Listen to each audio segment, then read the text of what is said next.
everybody. We are here to discuss the topic of gender discrimination in the workforce. Here we have a panel of women to talk about their views on the topic. The first topic we are addressing is, are you content with your job, lifestyle, pay, and the way you are treated? In my opinion, I do not like my job. It may not be the best, but I feel I can support my family with it. The payment for my job is minimum wage. I love my job. I experienced the pay gap, but here are some actual numbers. So a woman of my job is paid $1,072.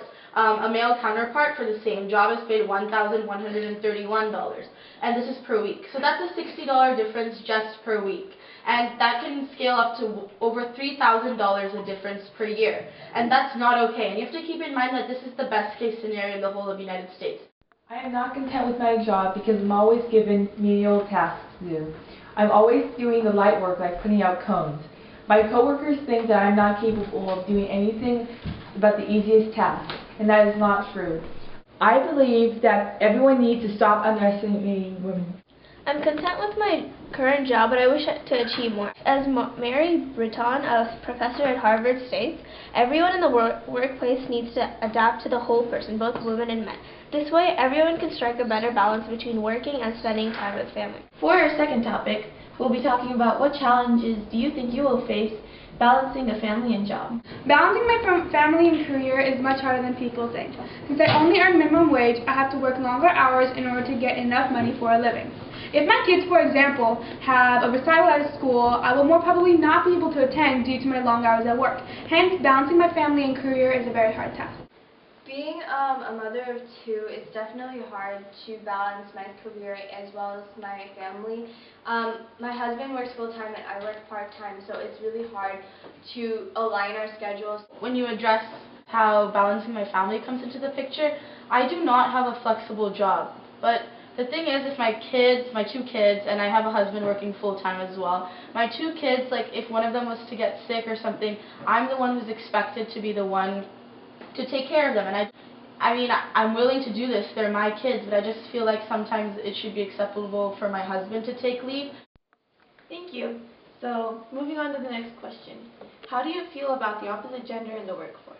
Things are easy in college. You work hard and you receive the equivalent grade. However, in the workforce, you have to actually ask for a higher pay if you want one. So many times, I've noticed when women ask for something, they seem as overbearing while men seem as persuasive. So that was another thing that we had to overcome. Only as women are welcomed into our society, then they can only achieve full partnership in all of these fields. And also, the moral and psychological climate will be created in which peace and prosperity can emerge. We've been hearing a lot of opinions about inequality in the workforce. What do you think is the cause of this? I definitely believe there is an inequality in the workforce. Women are always considered weaker than men. Think about in our schools. How many times have you heard a teacher say that she needs two strong boys to bring something to the office? We need to notice that when you say things like that and stop doing that. It's an indisputable fact. Women and men are different in many core ways, grounded in their neurobiology and cultural training.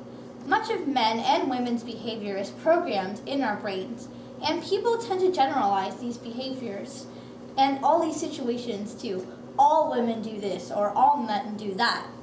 According to the Scientific American, women perform the majority of child care and responsibility in the home, even when there are two spouses working full-time. So I think the root cause of all of this pay disparity or the unequal treatment in the workforce is caused by the lack of education. The only way to solve this problem is to inform women about this problem, and also men, because they also play a role in creating societal and cultural norms. Women should not be discouraged to go into STEM jobs. So if we solve these basic problems, that's the only way we can overcome the overlying problem of the pay disparity, which is actually caused by social and cultural norms instead of discrimination directly in the workforce. And that's what I think, but we've seen a lot of other opinions today. Everybody has different opinions on how they live and how they feel treated. Not everybody grew up in the same environment, nor do they live in the same kinds of situations as every other person. So there's always going to be a chance that some people don't even see a problem with how people are being treated.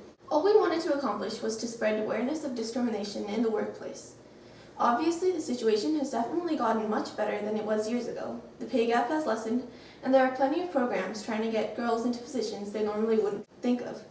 For our Girl Scout journey, we decided to address this issue. We strongly believe that united, men and women will achieve great things in the future.